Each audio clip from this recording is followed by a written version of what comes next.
ಮತ್ತು ಒಳ್ಳೆ ಕೆಲಸಗಳು ಹಳ್ಳಿಯಾಗಿ ಮಾಡ್ಕೊಂಡ್ರಿ. ನೀವು ಒಳ್ಳೇದು ಮಾಡ್ಕೊಂಡ್ರೆ ಕ್ವಾಲಿಟಿ ಕೆಲಸ ಮಾಡ್ಕೊಂಡ್ರೆ ನನಗೆ ಖುಷಿ ಆಗ್ತದೆ. ಆಮೇಲೆ ಸಾಲಿ ಚಲೋದ್ನೆ ಕಟ್ರಿ.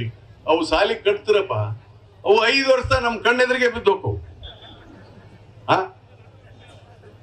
ಹಿಂದ ಸಾಲಿ ಕಟ್ಟಿದ್ದಾರೆ. ನಾವು ನಮ್ಮ ತಳಕಲಲ್ಲಿ ನನ್ನ ಸ್ವಂತ ಜಮೀನು ನಮ್ಮ ತಂದೆಯವ್ರು ಕೊಟ್ಟರು, ನಮ್ಮ ಮನೆ ಎದುರಿಗೇನೆ ಅವರೇ ಒಂದು ಸಾಲಿ ಕಟ್ಟಾರ. ಆದ ಸಾಲ ನಾನು ಅಪ್ ಟು 5th ಸ್ಟ್ಯಾಂಡರ್ಡ್ ಓದಿದ್ದೇನೆ ನಾನು. ಅದು ಇನ್ನೂ ಇಂಟ್ಯಾಕ್ಟ್ ಇದೆ, ಅದು ಮುಟ್ಟಕ್ಕೆ ಸಾಧ್ಯ ಇಲ್ಲ. ಆದರೆ ನಾನು ಕಟ್ಟಿಸಿದ್ವೆಲ್ಲ ಬಿದ್ದು ಹೋಗ್ತೇವೆ. ಅಂದ್ರೆ ಏನಿದ್ರ ಅರ್ಥ? ಈ ಕಟ್ಟರು ಸರಿ ಇಲ್ಲ, ಮಾಡ್ಸಾರು ಸರಿ ಇಲ್ಲ, ಅದಕ್ಕೆ ಜನ ಸರಿ ಆಗ್ಬೇಕು. ಅದಕ್ಕೆ ಇನ್ನು ಮೇಲೆ ನಮ್ಮ ತಾಲೂಕಿನಲ್ಲಿ ಶಾಲಾ ಕೊಠಡಿ ಏನೇನು ಸಿಮೆಂಟ್ ರೋಡ್ ಅದಾವ ತೆಗೆದು ಕಿತ್ತು ಬಿಸಾಕ್ರಿ ಅಂತ ಹೇಳಿದೀನಿ PWD ಅವ್ರಿಗೆ. ಏನು ಬಾ ಹೇಮಂತರಾಜ್ ಎಲ್ಲವ ಎಲ್ಲ ಹೇಮಂತರಾಜ್ ಇಲ್ಲಿ ಮಲ್ಲಿಕಾರ್ಜುನ್ ನೋಡ್ರಿ, ಯಾವೊಂದು ಮುಲಾಜ್ ಹೇಳ್ಬೇಡ್ರಿ, ತೆಗೆದು ಸರಿಯಾಗಿ ಮಾಡಿಸಿ. ಇಲ್ಲದ್ರೆ ಏನಂತಾರೆ ಜನ ನಮ್ಗೆಲ್ಲ, ಕಿತ್ತು ಬಿಸಾಕ್ರಿ. ಅವನು ಯಾವನಿದಾನ, ಅವನು ಬೇದ್ರೆ ನನ್ನ ಬೈತಾರಲ್ಲ, ನಿಮ್ ಬೈತಾರ ಬೈಕೊಳ್ಳಿ, ಆದ್ರೆ ಸರಿ ಕೆಲಸ ಆಗ್ಲೇಬೇಕು.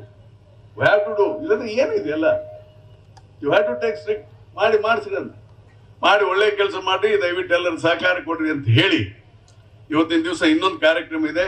ಸನ್ಮಾನ್ಯ ರಾಮಲಿಂಗಾರೆಡ್ಡಿ ಸಾಹೇಬರು ಅವ್ರಿಗೆ ಆರೋಗ್ಯ ಎದಕ್ಕಾದ್ರು 4 ತಿಂಗಳಿಂದ ಕರಿತಾ ಇದ್ದೀನಿ ಅವ್ರಿಗೆ. ಆದ್ರೆ ನಮ್ ಬ್ಯಾಡ್ಲಕ್ಕೆ ಏನಂದ್ರೆ ಅವರು ಮನೆಯಲ್ಲಿ ಜಾರಿ ಅವರು ಬಿದ್ದು ಕಾಲು ಆಪರೇಷನ್ ಆಗೈತೆ. ಅವರು 3 ತಿಂಗಳು ಅವರು ನಮ್ಮ ಮುಖ್ಯಮಂತ್ರಿ ಹೆಂಗಿದ್ರು ಅವರು ಹಂಗೆ ಇದ್ರು.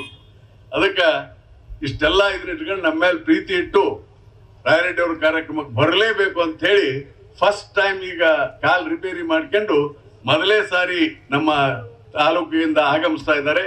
ಅವ್ರಿಗಿನ್ನೂ ಆರೋಗ್ಯ ಮತ್ತು ಹೆಚ್ಚಿನ ಅಧಿಕಾರ, ಮನಃಶಾಂತಿ ಅವ್ರಿಗೆಲ್ಲ ಸಿಗಲಿ ಅಂತ ಹೇಳಿ ಜನರ ಪರವಾಗಿ ಹಾರೈಸಿ ನನ್ನ ಮಾತು ಮುಗಿಸ್ತಾರೆ. ಧನ್ಯವಾದಗಳು. ಈಗ ಸನ್ಮಾನ್ಯ ರಾಮಲಿಂಗಾರೆಡ್ಡಿ ಅವರು ತಮ್ಮನ್ನು. ನ್ಯೂಸ್ ಫಸ್ಟ್ ನಿರ್ಭೀತಿಯಿಂದ ನಿಮ್ಮ ಪರವಾಗಿ.